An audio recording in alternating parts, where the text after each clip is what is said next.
자, 여러분 안녕하세요. 근성을 통해서 여러분의 수학과 인생을 바꿔드리는 나팁의 수학선생님입니다. 오늘의 근성학 특강 제목은 초장에 잡아라입니다. 초장에 잡아라. 초장이란 건 처음을 의미하죠. 자, 선생님이 지금부터 3가지 질문을 할 겁니다.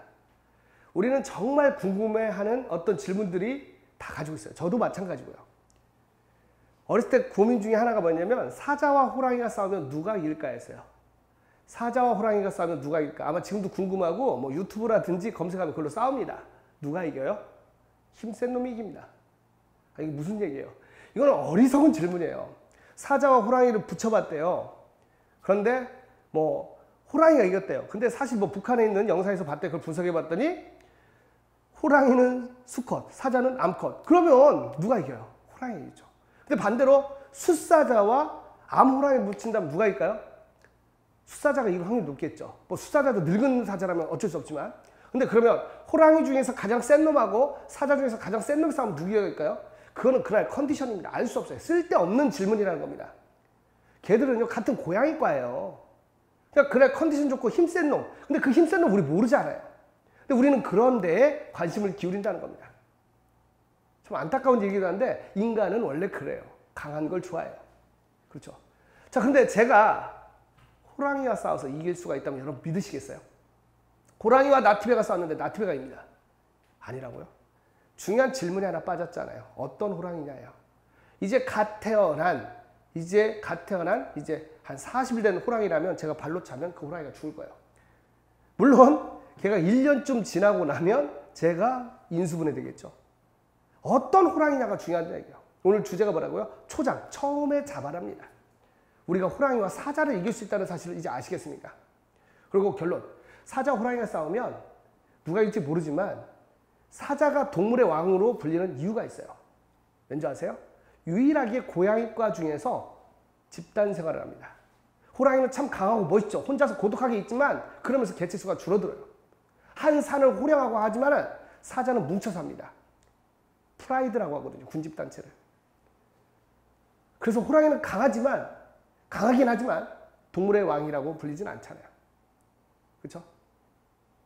그러면서 저는 이걸 깨달았습니다. 아, 사자가 강한 건 강하면서도 무리를 지었기 때문이다. 그렇다면 우리들이 지금처럼 어렵고 힘든 세상에서 이 세상을 바꾸려면 우리들이, 나티베와 동료들이 강한 프라이드, 그 군단을 만들어서 세상을 바꾸면 어떨까라는 생각을 합니다. 할 수 있겠죠? 맞습니까? 좋습니다. 요즘 디즈니에서 뜨고 있잖아요. 실사시킨 거죠. 뭡니까? 라이온 킹. 우리들이 전부 다 그런 모습으로 살 수 있다는 게 첫 번째 내용이었습니다. 여러분도 호랑이를 이길 수 있어요. 중요한 것은 어떤 호랑이냐. 어리석은 질문 중에 또 뭐가 있죠? 동양인과 서양인이 싸우면 누가 이겨요? 어떤 동양인과 어떤 서양인지가 정의되지 않았기 때문에 이건 질문으로서 의미가 없다라는 겁니다. 그럼에도 불구하고 수많은 사람들이 그런 질문을 하는 거는 사람들은, 특히 남자들은 강한 것에 대한 동경이 있기 때문입니다. 근데 제대로 된 질문을 한다면 그건 알 수 없어요. 당연히 질문이 성립하지도 않고요. 우리는 이런 것을 수학적 사고라고 합니다. 자, 두 번째 초장을 잡아랍니다. 두 번째 초장에 잡아랍니다. 여러분은 요즘 뉴스에서 뜨고 있습니다. 마약이라든지 이런 것들이 뜨고 있어요. 마약이 뜬다는 게 아니고 마약에 관한 뉴스들이 뜹니다. 근데 처음부터 그 연예인들이 나는 자라서 훌륭한 마약 중독자가 돼야지 라고 생각을 하진 않았을 거예요. 헤비스모커라고 하는 엄청난 골초분들도 처음부터 담배 한 대 피면서 걱정하지 마, 나 이제 골초가 될 거야. 세 번째, 음주 하시는 분들, 술 좋아하시는 분들이 있죠. 알코올 중독자, 나는 자라서 이 나라의 훌륭한 알코올 중독자가 될 거야 라는 사람은 없었을 겁니다. 근데 그들이 왜 그렇게 되었을까요? 초장에 잡지 못해서요. 습관이 돼버리는 겁니다. 헤비추에이션. 여러분은 나쁜 습관을 인지하는 순간 고치지 않으면 여러분의 인생이 피폐해진다는 걸 알아야 돼요. 이 땅에 어떤 도박 중독자도, 강원랜드에서 도박 중독으로 돌아가신 분들한테 처음부터 도박 중독자 되려고 이곳에 오는 사람은 단 한 명도 없다는 사실을 알게 될 거예요. 그들은 처음에는 재미로 했습니다. 재미. 근데 그 재미가 중독이 되면서 집이 망하고 심지어 목숨까지 잃게 되는 거예요. 나쁜 습관들도 처음에 잡지 않으면 여러분의 인생이 망한다는 겁니다. 선생님이 얘기했죠. 사람은 고통을 피하고 즐거움을 추구합니다. 문제는 뭐죠? 어떤 게 고통이고 어떤 게 즐거움이냐에 따라서 인생이 달라진다는 겁니다. 어떤 사람은 새벽에 일찍 일어나는 게 고통이지만 어떤 사람에게는 즐거움입니다. 왜? 남들 못하는 거 할 때 그 즐거움이 있다는 겁니다.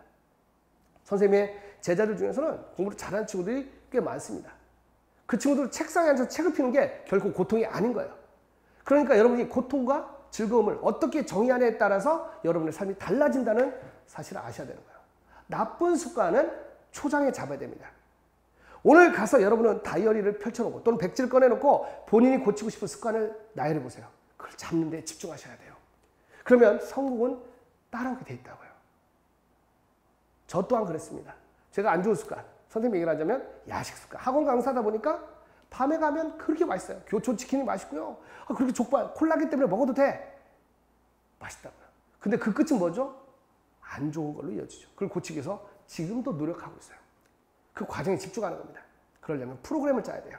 그때 배고프지 않게 만들기 위해서 노력하고요. 그게 수학적 사고입니다. 됐습니까? 자, 마지막 세 번째. 초장에 잡아라. 인간관계도 초장에 잡아야 돼요. 어떤 독재자도 어렸을 때는 갓난아이였어요. 윗동네에 있는 분으로 얘기하지는 않을게요. 예를 들어서 히틀러라고 합시다. 여러분 놀라지 마세요. 히틀러가 미술학도였다면 믿으시겠어요? 그림 잘 그렸습니다. 히틀러가 미대를 응시했는데 그 시험에 붙었다면 어쩌면 2차 세계대전은 일어나지 않았을지도 몰라요. 근데 그 히틀러가 그 미대에 떨어지면서 사회에 대한 불만이 가득 차면서 나치를 만들어서 2차 세계대전이 오게 된 겁니다.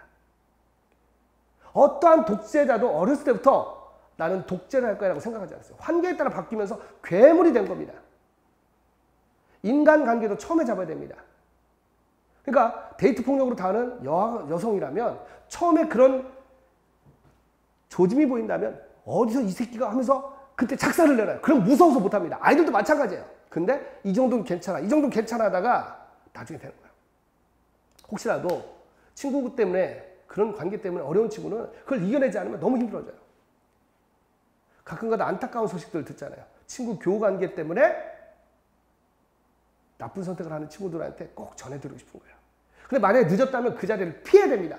그리고 부모님들 아셔야 돼요. 혹시 아이가 이상하게 대인관계 회피하고 한다면 전학을 보내든 뭘 하든 거기서 해결책을 해줘야지. 야, 애들은 싸우면서 크는 거야. 괜찮아, 괜찮아. 큰일 난다는 얘기입니다. 초장에 잡아야 돼요. 그리고 그 친구들은 다음에 갔을 때는 누군가가 자신을 쉽게 본다면 그걸 당연히 거절해야 됩니다. 그러지 않으면 습관이 돼버리는 거예요. 인간관계도 마찬가지로 처음에 잡아야 돼요. 그러면 우리의 삶이 나아진다고요. 오늘은 세 가지 얘기를 했습니다. 사자를 우리가 이길 수 있어요. 어떤 사자? 초장에 만난 사자. 새끼 사자는 우리가 이깁니다. 근데 걔가 커지면 엄청나게 큰 두려움의 대상이 돼서 내가 끌려갈 수밖에 없어요. 여러분 코끼리가 서커스단에 묶어있는 이유가 뭔지 아세요? 큰 코끼리는 그 쇠사슬로 묶을 수 없습니다. 근데 어려서부터 새끼 때부터 쇠사슬로 묶어놓으니까 커도 난 안 돼, 할 수 없어 라는 무력감 때문에 코끼리는 벗어날 생각을 못하는 겁니다. 우린 그런 사람들이 아니잖아요. 혹시 여태까지 그랬다더라도 지금부터 이겨낼 수 있어요. 그렇게 믿습니다. 저번 주 한 주 동안은 제가 영상을 노래하는 수학 강사라는 주제로 올렸습니다. 왜 했을까요? 분명히 말하죠. 유튜브에서 나오는 모든 수익은, 지금 수익이 안 나오고 있지만 앞으로도 수익이 나온다면 그게 얼마가 되든지 간에 저는 사회에 기부할 겁니다. 약속해요. 제 목적은 유튜브를 해서 돈을 벌겠다는 게 아니라 좀 더 나아지고 즐겁고 싶은 거예요. 무슨 강사가 수학이나 가르치지 무슨 노래를 해. 내가 좋아서 내 돈 들여서 내가 좋아서 하는 겁니다. 그리고 누군가가 같이 듣고 웃을 수 있다면, 내 제자들 중에서 이걸 보고 선생님 재밌어요 라고 하는 친구가 있고, 아 나도 할 수 있구나 라는 희망을 갖는다면 저는 그걸로 만족해요. 그리고 내가 그걸 계속 들어요. 내가 그걸 계속 듣습니다. 제가 좋아서요.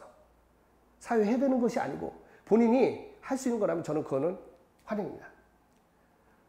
강의를 하면서 느낀 게 뭐냐면, 저랑 만난 친구들은 오타쿠 친구들. 표현이 어떨지 모르겠지만 저도 그렇거든요. 뭐 하나에 빠지면 미칩니다. 딴 걸 안 보여요. 그런 친구들이 저랑 맞아요. 그리고 그런 친구들이 저를 만나서 꽤 나은 인생으로 바뀌더라고요. 그래서 한때는 이게 너무 싫었어요. 이 성격이.